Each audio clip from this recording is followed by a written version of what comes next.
Dear student, myself Professor MC Patel, okay, going to teach you physics paper PH 4502 unit 4. Right? So myself Professor MC Patel will teach you physics paper PH 4502 unit 4. The name of unit 4 is quantum mechanics.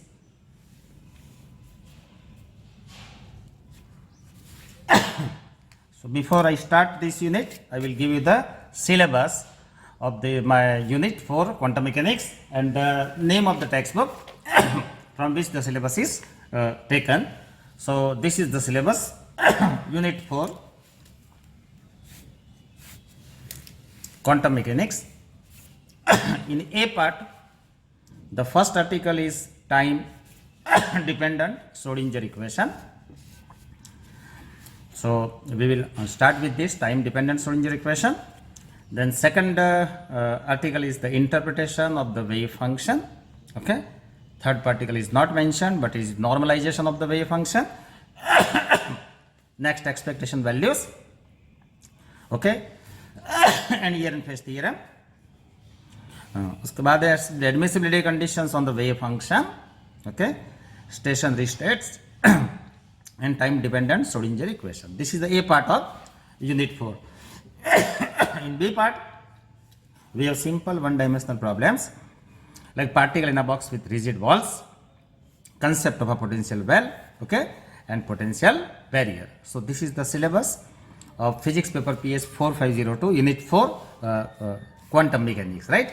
See, the syllabus is taken from the textbook of quantum mechanics by G. Arul Das. Okay, so you have to study this quantum mechanics syllabus from textbook of quantum mechanics by G. Arul Das, article number 2.5 to 2.10, and B part is taken from article number 4B part. The articles of B part will be for 4.1 to 4.3. Okay, so this is the syllabus of unit for quantum mechanics.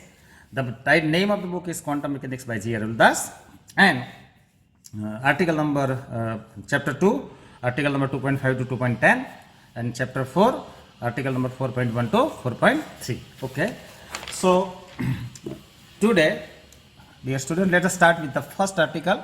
Okay, time dependent Schrodinger equation.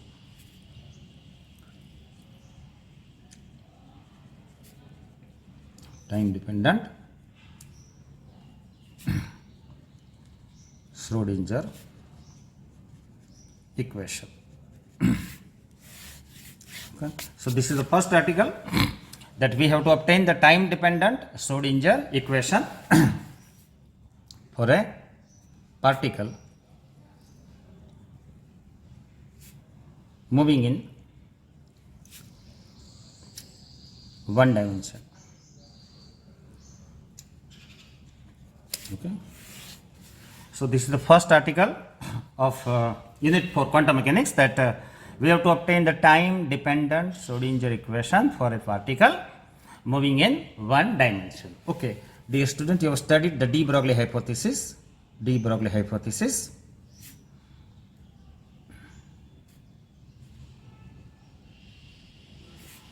You know very well that light, generally we consider light, which is a radiation,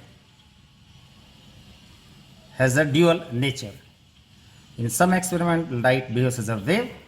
In some experiment, light behaves as a particle, right? So you are very much familiar with de Broglie hypothesis that light, which is a radiation, has a dual nature. In some experiment, light behaves as a wave. In some other experiment, light behaves as a particle. So you must be knowing that in interference, diffraction and polarization, light behaves as a wave. And on the other hand, the phenomena like photoelectric effect, Compton effect, black body radiation, light behaves as a particle. So actually we believe that light is a wave, but in some experiment like photoelectric effect and Compton effect, light behaves as a particle, right? Okay, the particle of light is called photon.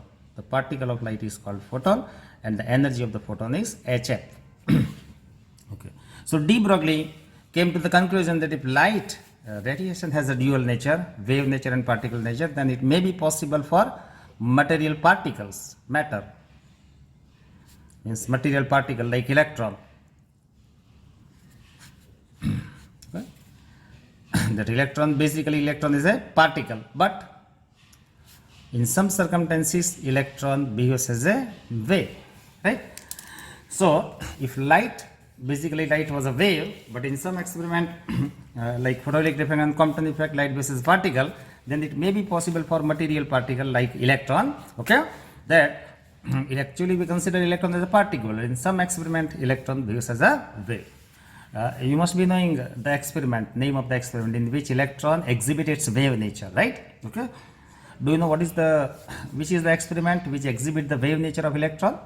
So actually we consider electron as a particle, but in Davisson and Germer experiment, the electron exhibits wave behavior because the electrons are diffracted, and diffraction is possible only for the wave nature, right? So in Davisson-Germer experiment, electron exhibits its wave behavior, okay? So this is called de Broglie hypothesis, that actually the material particles like electron is a particle, but in some circumstances the material particle like electron behaves as a wave.